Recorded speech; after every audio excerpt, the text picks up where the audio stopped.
कक्षा 10वीं chapter number 10 का जो सेकंड पार्ट है उसको आज हम कवर करेंगे। इसके अंदर एमसीक्यू की प्रैक्टिस करेंगे।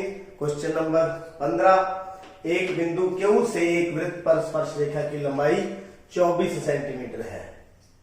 मान लीजिए ये वृत्त बिंदु Q से स्पर्श रेखा की लंबाई 24 सेंटीमीटर।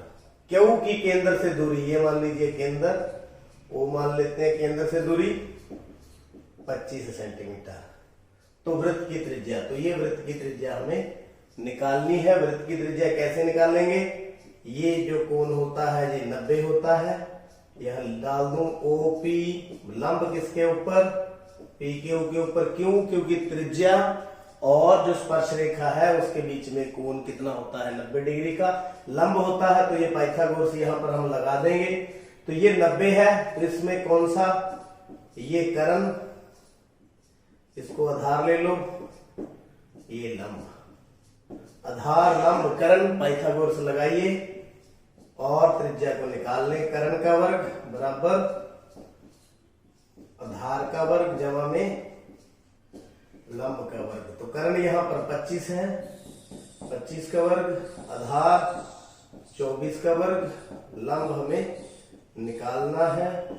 तो 25 गुना 25 625, 24 गुना 24 576। इधर आकर के माइनस कर दें। लंब का स्क्वायर, लंब कितना है? OP।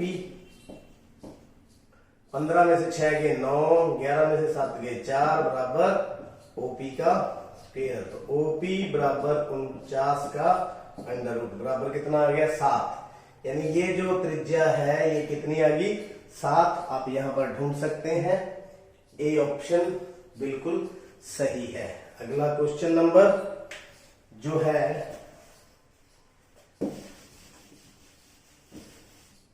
16, यहां पर देख सकते हैं ये 4 हैं एंगल, ये सर्कल, ये स्पर्श रेखाएं, ये केंद्र अभी मैंने बताया ये 90 का होता है, ये ध्यान रखना होगा। 90 और बीच में कोण कितना दिया हुआ है? 110। तो आपको पता है ये चतुर्भुज बन गई OPQT। चतुर्भुज कौन सी है? OPTQ। तो चतुर्भुज के अंदर चारों कोणों का जोड़ 360 होता है। तो 110 प्लस 90 प्लस 90 प्लस इस कोण को नाम दे दे PTQ, बराबर में 360। क्योंकि चतुर्भुज के चारों कोणों का योग 360 होता है। तो 290 तो ये हो गया PTQ। तो PTQ कितना बच गया? 360 में से 290 माइनस कर दे तो कितना बच गया? 70। कितना बच गया? 70। अगर आप इसको शॉर्टकट तरीके से करना चाहें तो इन दोनों का सम कितना होता है? 180। केंद्र पर कोण और दोनों स्पर्श रेखाओं के बीच का कोण, दोनों का सम 180 होता है। तो ये 110 और ये कितना?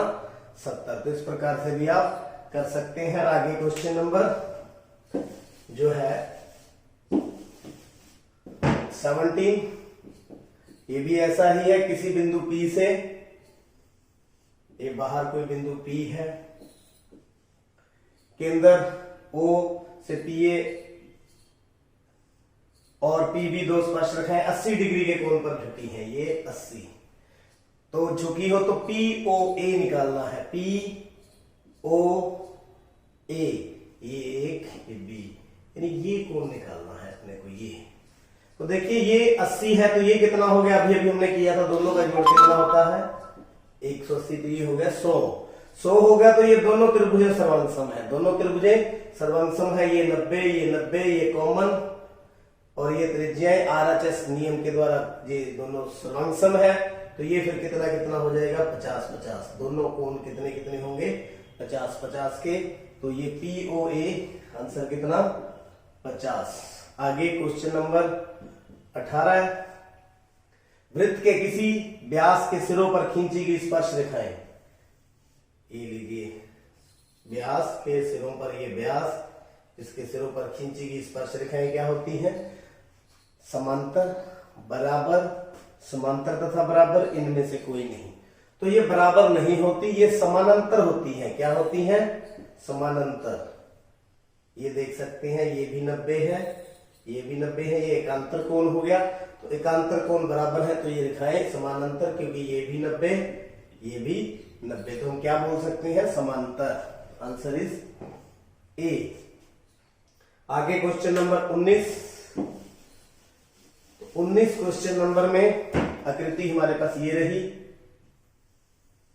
आप देख सकते हैं, ये एक जीवा ए बी कितनी दे रखी है, 8 सेंटीमीटर, ये केंद्र, केंद्र से लंब ये 3 सेंटीमीटर। तो हमें क्या बतानी है, ओ ए, यानी कि त्रिज्या निकालनी है। तो आपको पता है केंद्र से जीवा पर लंब जीवा को समद्विभाजित करता है, केंद्र से जीवा पर लंब जीवा को 2 बराबर भागों में बांटता है। तो A B A M plus M B, यानी कि ये दोनों कितनी हो जाएंगी, 4 प्लस 4, क्योंकि बराबर भागों में बांटेगा तो 4 प्लस 4, तो ये 4 हो जाएगी। उसके बाद पाइथागोरस लगाएंगे, ये 90 है तो ये कर्ण हो जाएगा, Pythagoras O A square O M square plus A M square, O M 3 का स्क्वायर, ये 4 का स्क्वायर, तो 9 प्लस 16 बराबर में 25।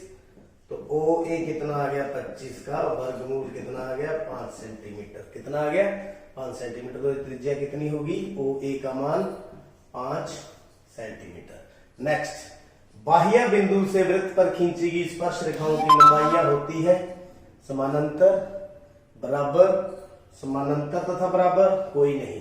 तो आप देख सकते हैं, मान लीजिए ये बाह्य बिंदु से स्पर्श रेखाएं हम खींच लेते हैं इसी के ऊपर, ये तो अपन बात कर चुके हैं, ये दोनों की लंबाइयां बराबर होती हैं। तो अब देखिए क्या यह समानांतर है, नहीं है, ये दोनों लंबाइयां समानांतर नहीं है, तो क्या है, ये बराबर है। उम्मीद है ये प्रैक्टिस आप। नेक्स्ट क्वेश्चन देखते हैं। वृत्त की सबसे बड़ी जीवा होती है, ये वृत्त है, सबसे बड़ी जीवा कौन सी होगी, जो बिल्कुल सेंटर में से जाएगी, जो सेंटर में से जाएगी फिर उसको क्या बोलते हैं, व्यास। तो उसको किनारे ये है, क्या बोलते हैं इसको, व्यास। ना त्रिज्या बोलते हैं, दीर्घचाप, लघुचाप, कौन सा आंसर रहेगा, व्यास बोलते हैं।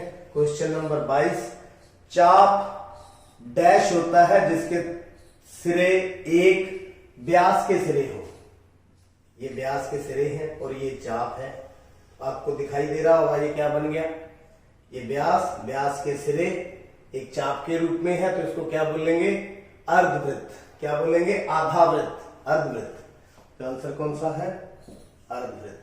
तो आगे, एक वृत्त के केंद्र से एक जीवा को समद्विभाजित करने के लिए खींची गई रेखा जीवा पर डैश डिग्री का कोण बनाती है। तो आप देखिए ये वृत्त है, ये है, इसके केंद्र से एक रेखा ऐसी है जो इनको 2 बराबर भागों में बांटती है, 2 बराबर भागों में बांटती है। इसका मतलब क्या है, ये इसके ऊपर लंब है, ये जो रेखा है इसके ऊपर क्या है, लंब। कितने डिग्री का कोण बनाएगी, 90 डिग्री का, क्योंकि केंद्र से जीवा पर लंब जीवा को 2 भागों में बांटता है, तो ये लंब होगा, लंब मतलब 90 डिग्री। तो आंसर इज 90 डिग्री।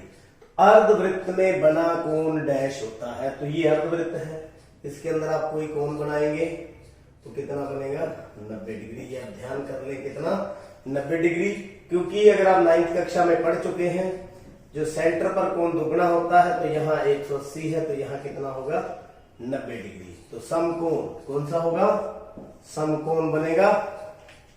आगे है नेक्स्ट क्वेश्चन, वृत्त की स्पर्श रेखा स्पर्श बिंदु से होकर जाने वाली डैश पर लंब होती है। देखिए ये स्पर्श रेखा है, अब ये किसके ऊपर लंब है, ये किसके ऊपर लंब है, स्पर्श बिंदु से जो लाइन जाएगी त्रिज्या पर, इस पर त्रिज्या पर लंब है, ना चाप पर ना जीवा पर, ये त्रिज्या पर लंब होती है। Next question, question number 26, 2 centimetre त्रिज्या का एक वृत्त, ये ले लिया, कितना, 2 सेंटीमीटर त्रिज्या का एक वृत्त, 1.5 सेंटीमीटर दूर केंद्र से 1.5 सेंटीमीटर दूर, तो कहां होगा, ये अंदर होगा, कहां, वृत्त के अंदर। तो अंदर है ये बिंदु, अंदर है तो उससे कितनी स्पर्श रेखाएं खींची जा सकती हैं? ये देखिए, खींच सकते हैं क्या कोई? नहीं, क्योंकि ये काटेगी। तो स्पर्श रेखा वो होती है जो स्पर्श करके जाए, तो इसलिए कितनी रेखाएं खींची जा सकती हैं? 0। आंसर कौन सा है? ए। तो उम्मीद है आज के जो एमसीक्यू है आपको अच्छे लगे हैं और समझ लिए हैं, और चैनल को भी सब्सक्राइब कर लिया है। आपका बहुत बहुत